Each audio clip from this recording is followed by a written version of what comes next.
ఓం గంగణపతే నమ. ఐం సరస్వత్యే నమ. శ్రీమాత్రే నమ. ద్రాం దత్తాత్రేయాయ నమ. ఓం శరవణ భవాయ నమ. ఓం నమ శివాయ శివాయ గురువే నమ. క్లీం కృష్ణాయ గోవిందాయ గోపీ జనవల్లభాయ శ్రీకృష్ణ పరబ్రహ్మణే నమో నమ. ద్రాం దత్తాత్రేయాయ నమ. శ్రీరామ జయ రామ జయ జయ రామ రామాయ నమో నమ. క్రీం క్రీం మహాకాళికాయ నమ. యూట్యూబ్ ప్రేక్షకులకందరికీ కూడా నమస్కారం అండి. నేను పాలపర్తి గురునాశన్మ జ్యోతిష్యం వాస్తు సిద్ధాంతని మీకంతా కూడా గోచారిత్య గ్రహాల యొక్క స్థితిగతి కలయిక వాటి ప్రభావం అంతా కూడా మేషాది ద్వాదశ రాశుల వాళ్ళకి ఎటువంటి ప్రభావం చూపిస్తున్నాయి అంతా కూడా విశ్లేషణ చేయడం జరుగుతుంది. ఈ రోజున మనం చెప్పబోయే విషయం ఏంటిదంటే ప్రధానంగా గృహయోగాలు మేషాది ద్వాదశ రాశుల వాళ్ళకి ఎటువంటి పరిష్కారం చేయడం వల్ల శీఘ్రంగా గృహయోగాలు సిద్ధిస్తాయి. తీరని కలగా ఉన్న గృహయోగం అంతా కూడా స్వగృహయోగం అంతా కూడా ఏ యొక్క దశలో అంతా కూడా రావడానికి ఆస్కారం ఉంటుంది. ఏ గ్రహం అంతా కూడా కారకత్వాలుగా గృహయోగం చెప్పడం జరుగుతుంది. లగ్నం తెలిసి ఉంటే కనుక లగ్నాన్ని చూసుకోండి, లేదు రాశి తెలిసి ఉంటే కనుక రాశిని చూసుకోండి. తద్వారా మీకంతా కూడా సంపూర్ణ విశ్లేషణకి మీకు పరిష్కారం దొరుకుతుంది. తద్వారా మీరంతా కూడా శీఘ్ర గృహయోగము స్థిరాస్తి లభించడానికైనా కానీ భూసంపద సిద్ధించడానికైనా కానీ ఈ గ్రహాలు మేషాది ద్వాదశ రాశుల మీద కొన్ని స్థానాలంతా కూడా కారకత్వంగా చెప్పడం జరుగుతుంది. ప్రధానంగా అంగారకుడు గృహయోగానికి కారణంగా చెప్పడం జరుగుతుంది. ప్రధానంగా భూసంపద సిద్ధించాలన్నా స్థిరాస్తి లభించాలన్నా భూసంపదమైన వ్యాపారాలు చేయాలన్నా ప్రధానంగా గృహయోగం సిద్ధించాలన్నా జాతకరీత్యా మనకి చతుర్థ స్థానం కేంద్రంగా చెప్పడం జరుగుతుంది. మరియు దశమ స్థానము నవమ స్థానం కేంద్రంగా చెప్పడం జరుగుతుంది. ప్రధానంగా దశమ స్థానం అంతా కూడా రాజయోగ కారణంగా చెప్పడం జరుగుతుంది. నవమ స్థానం అంతా కూడా పితృస్థానము పూర్వ పుణ్యస్థానం అని చెప్తుంది. ప్రధానంగా పూర్వీకుల నుంచి వచ్చిన స్థిరాస్తి కానీ పూర్వీకుల నుంచి తరతరాలకు వచ్చిన గృహయోగం కానీ అది ఇవన్నీ కూడా మీకు సంక్రమించడం కానీ జరుగుతూ ఉంటుంది. తద్వారా మీకు ఈ యొక్క గృహయోగానికి అంతా కూడా స్థిరాస్తి లభించడం కానీ స్వగృహం కొనుక్కోవడం కానీ అమ్మడం కానీ చేయడం కానీ ఈ యొక్క గ్రహకారకత్వాల మీకంతా కూడా ఈ యొక్క స్థిరాస్తి లభిస్తుంది మరియు గృహయోగం లభిస్తుంది అంతా కూడా సంపూర్ణంగా విశ్లేషణ చేసి మీకు పరిష్కారం చెప్పడం జరుగుతుంది. ప్రధానంగా చూసుకుంటే అంగారకుడంతా కూడా భూమిపుత్రుడిగా చెప్పడం జరుగుతుంది. మరియు భూమిపుత్రుడంతా కూడా ఈ భూమికి అధిష్టాన దేవతగా ఈ యొక్క పృథ్వీనంతా కూడా పరిపాలించే విధంగా ఉంటారు. ప్రధానంగా చూసుకుంటే ఈ యొక్క అధిపత్యం రావాలన్నా కానీ ప్రధానంగా రాజ్యయోగం రావాలన్నా విపరీత రాజయోగాలు రావాలన్నా గృహయోగం సిద్ధించాలి, స్థిరాస్తి లభించాలి, ప్రధానంగా భూసంపద ఎక్కువగా ఉండాలి. తద్వారా మీకంతా కూడా రాజ్యాధిపత్యం లభిస్తుందని చెప్పేసి విపరీత రాజయోగాలు సిద్ధిస్తాయి. అనంతమైన ఐశ్వర్య ప్రాప్తి కలుగుతుంది, ధనాదాయం పెరుగుతుంది, సంఘంలో గౌరవం పెరుగుతుంది. స్థిరాస్తిని బట్టే మీకంతా కూడా సంఘంలో గౌరవం పెరుగుతుంది అన్నమాట. ప్రధానంగా చూసుకుంటే ఈ స్థానాలు చతుర్థ స్థానము నవమ స్థానము దశమ స్థానం కేంద్రంగా చెప్తారు.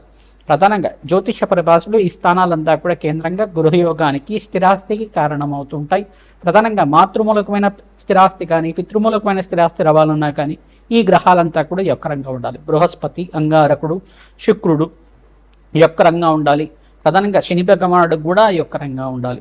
తద్వారా మీకు అంతా కూడా విపరీత రాజయోగము ఈ యొక్క గృహయోగ సిద్ధి కానీ స్థిరాస్తి లభం కానీ రావడానికి ఆస్కారం ఉంటుంది. ప్రధానంగా చూసుకుంటే నవగ్రహాల ఆరాధన శ్రేష్టంగా చేసుకోవాలి. మేషాది ద్వాదశ రాశుల వల్ల మీరంతా కూడా నవగ్రహ ఆరాధన ప్రతినిత్యం కూడా ఆచరించడం వల్ల నవగ్రహ దేవాలయంలో ప్రధానంగా మీరంతా కూడా ప్రతిరోజు ప్రదక్షిణాలు చేయడం 11 ప్రదక్షిణ కానీ 24 ప్రదక్షిణాలు కానీ 27 ప్రదక్షిణలు కానీ ఆవునేతో దీపారాధన చేయడం నవగ్రహాల దగ్గర అంతా కూడా తరచుగా చేసుకుంటూ ఉంటే కనుక తీరని కలగా ఉన్న గృహయోగం స్వగృహయోగం అంతా కూడా సిద్ధించడానికి ఆస్కారం ఉంటుంది. ప్రతినిత్యం కూడా వసుధాదేవి ఆరాధన చేసుకోవడం ప్రధానంగా వసుధాదేవి ఆరాధన ఎవరైతే చేసుకుంటుంటారో ప్రతినిత్యం కూడా ఈ గృహయోగం కానీ స్థిరాస్తి లభించడం కానీ భూసంపద సిద్ధించడానికి కానీ తీరని కలగా ఉన్న స్థిరాస్తి అంతా కూడా లభించడం కానీ జరుగుతూ ఉంటుంది. వసుధాదేవి ఆరాధన వసుధా లక్ష్మి ఆరాధన అంటారు. దీనంతా కూడా ఈ యొక్క భూమాత ఆరాధన చేసుకోవడం వల్ల శ్రేష్టమైన ఫలితాలు పొందడానికి ఆస్కారం ఉంటుంది. భూవరాహస్వామి ఆరాధన చేసుకోవడం వల్ల అసలు భూవరాహస్వామి ఆరాధన ఏ రకంగా ఆచరించాలి? ఓం నమో భగవతే ధరణి ఉద్ధరణాయ భూవరాహాయ నమో నమః అనే నామంతో ప్రతినిత్యం కూడా ఈ నామాన్ని ప్రతినిత్యం కూడా జపాన్ని ఆచరించడం వల్ల శ్రేష్టమైన ఫలితాలు పొందుతారు.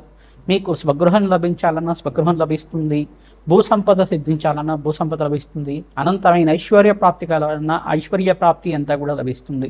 ప్రధానంగా ధార్మికమైన అర్చన ప్రధానంగా ధర్మ అర్చన చేయడానికి ఆస్కారం ఉంటుంది. భూవరాహస్వామి ఆరాధన చేయడం వల్ల శీఘ్రంగా కోరిన కోరికలంతా కూడా ధర్మపదమైన కోరికలన్నీ కూడా తీరడానికి ఆస్కారం ఉంటుంది. భూవరాహస్వామి చరిత్రలో భాగంగా చూసుకుంటే ప్రధానంగా భూమినంతా కూడా ఉద్ధరించారని చెప్పేసి ప్రధానంగా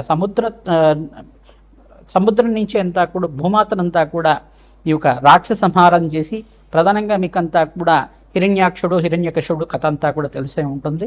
ప్రధానంగా ఈ యొక్క హిరణ్యాక్షుడు యొక్క ప్రధానంగా చూసుకుంటే ప్రహ్లాద వాళ్ళ పెద్దనాన్న అంతా కూడా చూసుకుంటే ఈ యొక్క రాక్షసుడంతా కూడా భూమినంతా కూడా సాగరంలో అంతా కూడా ఈ యొక్క ఒడ్డున అంతా కూడా దాచిపెట్టి ఉండడం వల్ల భూమి అంతా కూడా విలపిస్తూ ఉంటుందట. ఆ భూమాత దుఃఖాన్నంతా కూడా తీర్చడానికి సాక్షాత్ మహావిష్ణువు అంతా కూడా ఈ యొక్క బ్రహ్మ యొక్క నాసికం నుంచి అంతా కూడా అవతారంగా వచ్చారని చెప్పేసి మనకి ఇతిహాసంగా చెప్పడం జరుగుతుంది.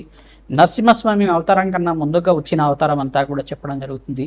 ఈ యొక్క యజ్ఞవరాహంగా చెప్పడం జరుగుతుంది, మరియు భూవరాహంగా చెప్పడం జరుగుతుంది. ప్రధానంగా ఈ యొక్క యుగంలో అంతా కూడా చూసుకుంటే ఈ యొక్క భూవరాహస్వామి ఆరాధన చేయడం వల్ల ఎవరైతే భూవరాహస్వామి ఆరాధన ఈ యొక్క కల్పాన్నంతా కూడా ఈ యొక్క ఇతిహాసాన్నంతా కూడా మననం చేసుకుంటూ ఉంటారు. భూవరాహస్వామి భూమాని అంతా కూడా ఉద్ధరించారు, రాక్షస సంహారం చేశారు. తద్వారా భూమినంతా కూడా ఉద్ధరించి ప్రాణకోటినంతా కూడా రక్షించారు. మహావిష్ణువు ఆరాధనలో భాగంగా ఈ యొక్క చరిత్రనంతా కూడా ప్రతినిత్యం కూడా మననం చేసుకోవడం. ఓం నమో భగవతే ధరణి ఉద్ధరణాయ భూవరాహాయ నమో నమః నామాన్ని ప్రతినిత్యం కూడా జపాన్ని ఆచరించుకోవడం వల్ల శీఘ్రంగా గృహయోగం సిద్ధించడానికి కానీ, కార్యసిద్ధి కలగడానికి కానీ, తీరని కోరికగా ఉన్న స్థిరాస్తి లభించడం కానీ, భూసంపద సిద్ధించడం కానీ జరుగుతూ ఉంటుంది. ప్రతినిత్యం కూడా ఈ యొక్క భూవరాహస్వామి ఆరాధన చేసుకోవడం వల్ల ప్రధానంగా ఈ ఆరాధన అంతా కూడా ఎవరైతే చేస్తూ ఉంటారో భూమి లేని వాళ్ళకి భూసంపద సిద్ధిస్తుంది, ధనం లేని వారికి ధనయాదాయం పెరగడానికి ఆస్కారం ఉంటుంది. మహాలక్ష్మీదేవి ఆరాధన చేసుకున్నా కానీ తీరని కలిగిగా ఉన్న స్థిరాస్తి లభించడం కానీ జరుగుతూ ఉంటుంది. ప్రధానంగా మహాలక్ష్మీదేవి ఆరాధన ఈ యొక్క పుష్పాలతో ఆరాధన చేసుకుంటూ ఉండాలి. ప్రధానంగా తామర పూలతో కానీ, మల్లెపూలతో కానీ, ప్రధానంగా చూసుకుంటే ఈ యొక్క మందార పుష్పాలతో అయినా కానీ ఆచరించుకోవడం వల్ల శీఘ్రంగా స్థిరాస్తి లభించడానికి ఆస్కారం ఉంటుంది. ప్రధానంగా ఆవునితో దీపారాధన చేసి బెల్లం పరవాణాన్ని నివేదన చేయడం వల్ల శీఘ్రంగా మీకంతా కూడా స్థిరాస్తి లభించడానికి కానీ, గృహయోగం సిద్ధించడానికి కానీ ఆస్కారం ఉంటుంది. ఈ యొక్క పూర్వీకుల నుంచి వచ్చే స్థిరాస్తి లభించడం కానీ ఆస్కారం ఉంటుంది. ప్రధానంగా మేషాది ద్వాదశ రాశుల వాళ్ళు మేము చెప్పే పరిష్కారం అంతా కూడా సంపూర్ణంగా ఆచరించండి. తద్వారా మీకంతా కూడా ఈ యొక్క గృహయోగము స్థిరాస్తి అంతా కూడా లభించడానికి ఆస్కారం ఉంటుంది.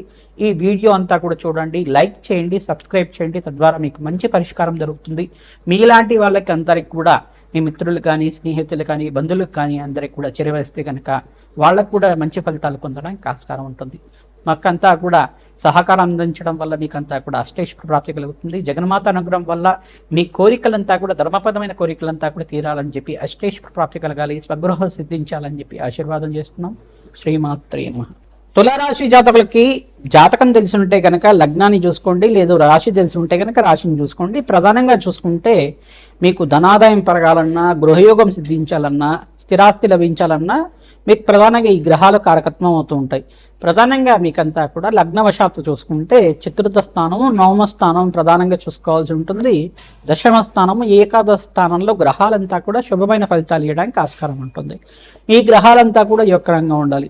ప్రధానంగా శుక్రుడు మరియు అంగారకుడు, తర్వాత శని భగవానుడు, ఇక్కడ బుధ భగవానుడు మరియు బృహస్పతి అంతా కూడా యొక్కరంగా ఉండాలి. జాతకరీత్యా మీకంతా కూడా స్థిరత్వం లభించాలన్నా, గృహయోగం సిద్ధించాలన్నా ఈ గ్రహాల కారకత్వం అవుతుంటాయి. ప్రధానంగా అంగారకుడు భూసంపద ఇస్తుంటాడు, గృహయోగాన్ని ఇస్తుంటాడు. ప్రధానంగా బృహస్పతి అంతా కూడా స్థిరాస్తి లభించడానికి ఆస్కారం ఉంటుంది. ప్రధానంగా పూర్వీకుల నుంచి వచ్చిన స్థిరాస్తి లభించాలన్న నవమాధిపతి యొక్కరంగా ఉండాలి. దశమాధిపతి అంతా కూడా యొక్కరంగా రాజయోగం సిద్ధించాలి అన్నారు. కానీ వృత్తిలో స్థిరత్వం కానీ ప్రధానంగా వృత్తిలో స్థిరత్వం కానీ, వృత్తిలో మీకు ప్రమోషన్స్ రావాలన్నా కానీ దశమాధిపతి యొక్కరంగా ఉండాలి. తద్వారా ఆర్థికంగా ఉన్నత స్థితి కలగడానికి ఆస్కారం ఉంటుంది. భూవరాహస్వామి ఆరాధన చేసుకుంటూ ఉండాలి. ప్రధానంగా ఓం నమో భగవతే ధరణి ఉద్ధరణాయ భూవరాహాయ నమో నమః నామాన్ని ప్రతినిత్యం కూడా జపాన్ని ఆచరించుకోవడం. వసుధాదేవి ఆరాధన చేసుకోవడం.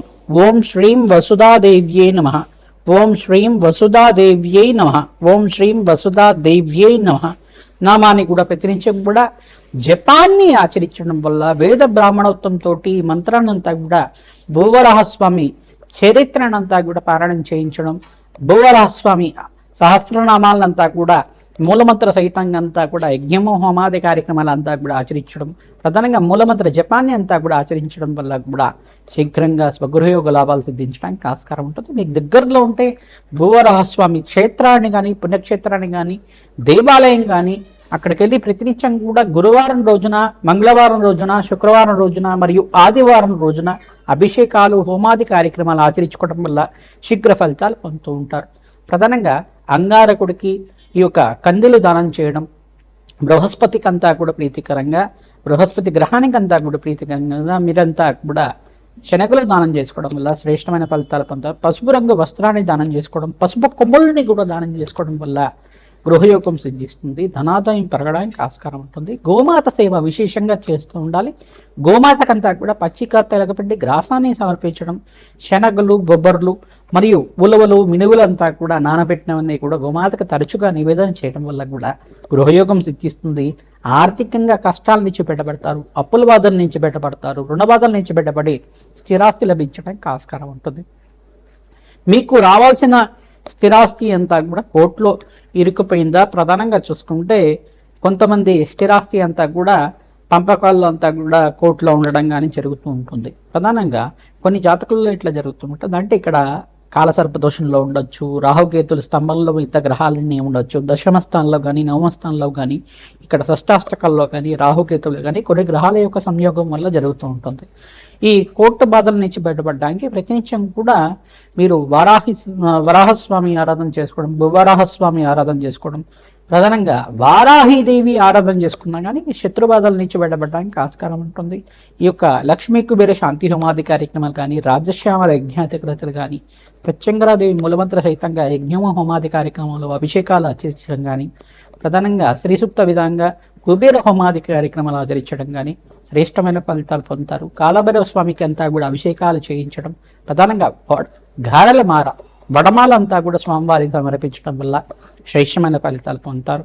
ప్రధానంగా కాలభైరవ స్వామి దేవాలయంలో మీరంతా కూడా ఈ యొక్క ప్రదోష కాలంలో అంతా కూడా కూష్మాండ దీపాన్ని వెలిగించి అక్కడ కాలభైరవ అష్టకాన్ని కానీ, సహస్రనామాన్ని కానీ ఆచరించడం వల్ల శ్రేష్టమైన ఫలితాలు పొందుతారు. శీఘ్ర గృహయోగము, స్థిరాస్తి లభించడానికి ఆస్కారం ఉంటుంది. దశానాథుడు యొక్కరంగా ఉండాలి. గోచారిత్య ఈ గ్రహాలంతా కూడా యొక్కరంగా ఉండాలి.